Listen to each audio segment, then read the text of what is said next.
Let's do this. I'm trying to draw Prince Zuko and I'm lazy, so I always use the mirror tool, especially if I want to do like straight up portrait to not stress my life, like the circle.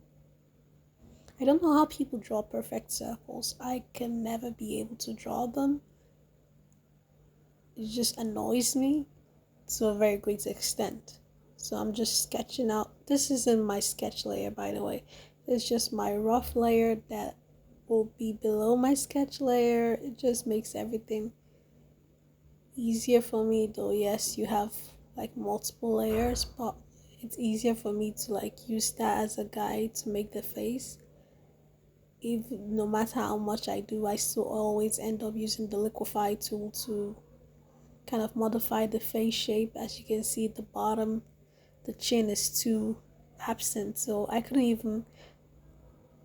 had to redraw the chin, and then the redrawn chin looks even worse, so I cleaned it off, redrew it again. Like, I just wanted to show how tasking it is, and it's not really like, oh, stroke of magic, oh, glides on so smoothly. It's so easy. It really isn't. Sketching is kind of hard. It's kind of hard, guys. So I'm sketching out the eyes. I'm experimenting with the hair.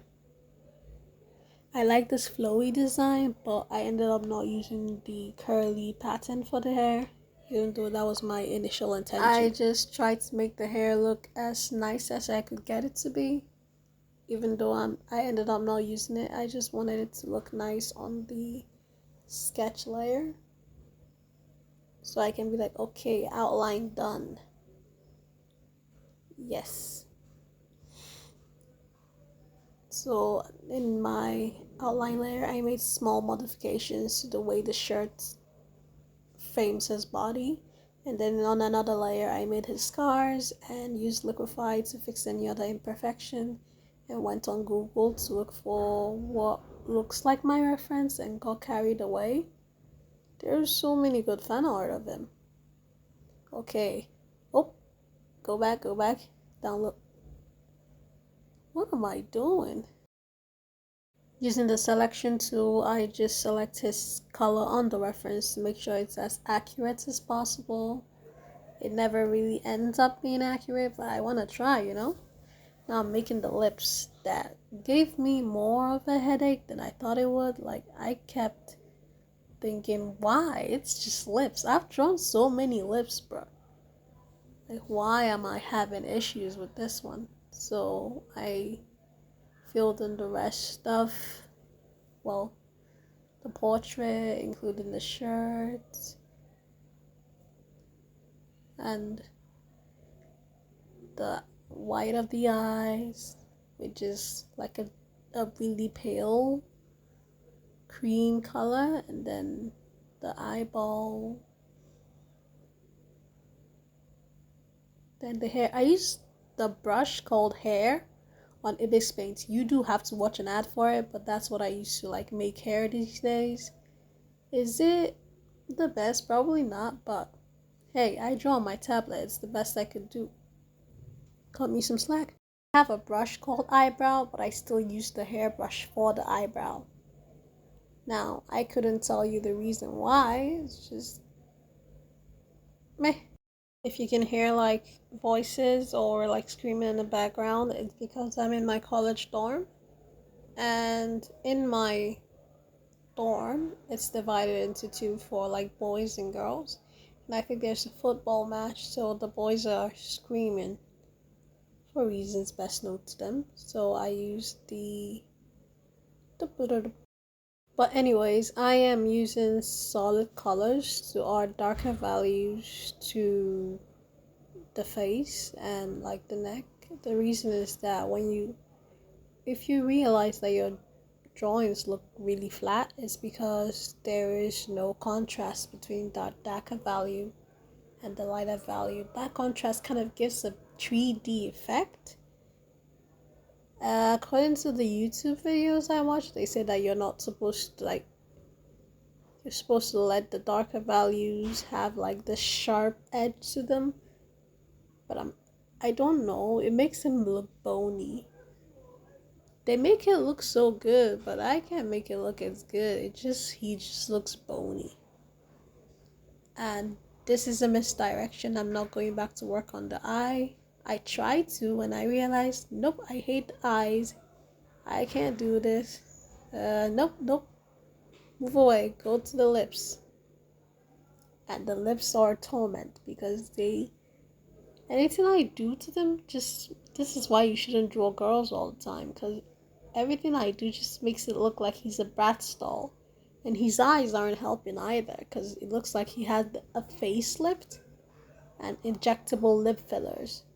So I'm just gonna move away from all of that and then try the highlights on the face to make him look a little less dark and gloomy and crazy. I just use my brush. I use the dip pen. I always use the dip pen for most of the things. And then I go to Gaussian blur and I blur it out. Things are not blurred out very well. I just use the manual blurring tool and blur them out myself to make it look soft and to give him like this elevation. Because when you have a darker side in contrast to the lighter parts of the face, it gives that projectivity. That's not a real word, like that 3D effect that I wasted my time on because it doesn't matter. Now I add this solid color under the neck not under the neck, under the head. Is it under the head? No. Like on the chin, right? And yes, back to the lips. And I did the same thing I did before. Bratz doll vibes. I don't know. I move away from this. And I go back to, because I feel like the 3D effects of the darker values were not enough, so I'm adding like even darker values, but they don't seem to do that much, so I'm adding even darker values. Oh no, false alarm. I'm adding the burn scar now.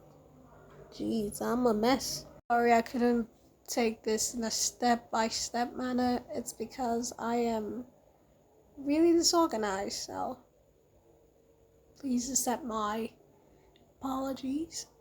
I think I lost my voice. Hour later, I just fill in the shape.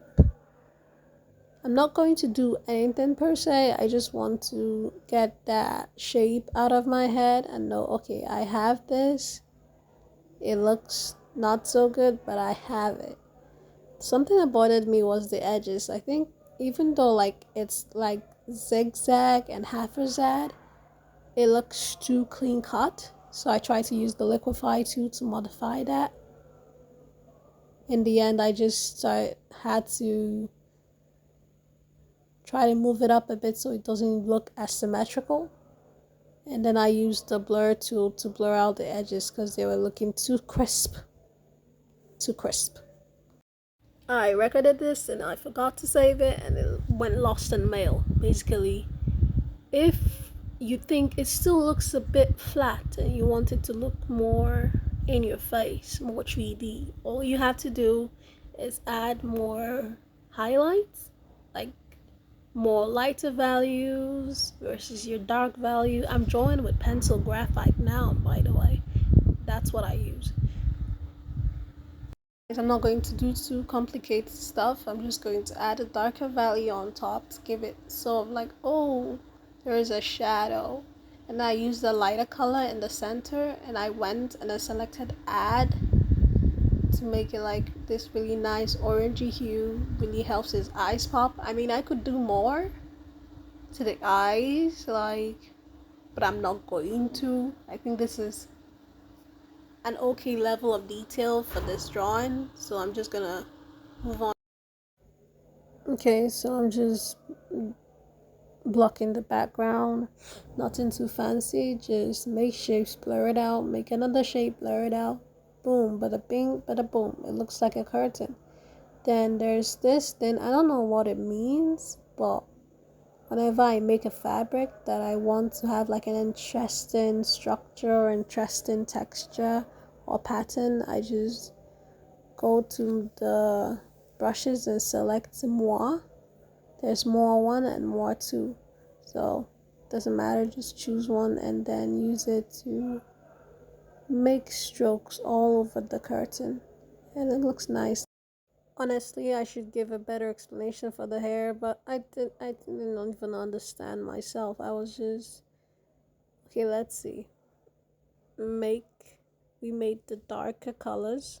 So I'm adding lighter colors like with blue as my darker color to give the hair stuff this like volume but not too much. What I'm drawing, sometimes I make individual strands, but now I'm just gonna add a teeny bit of hairline at the back, like with his flesh color, just a little bit. I sort of see his scalp and what just happened. But yeah. Now for finishing touches, I'm just gonna use the airbrush brush. Like the brush is called airbrush, and I'm going to add like why is it add? I want to add like darker values to the face. I'm going to use liquify and move his eyebrows downward so they look more angry. And then I'm going to add this darker color on the top of his lip because it looks better. I'm done. Sure, it could look better, but I'm happy. And to the end of the video, please like and subscribe.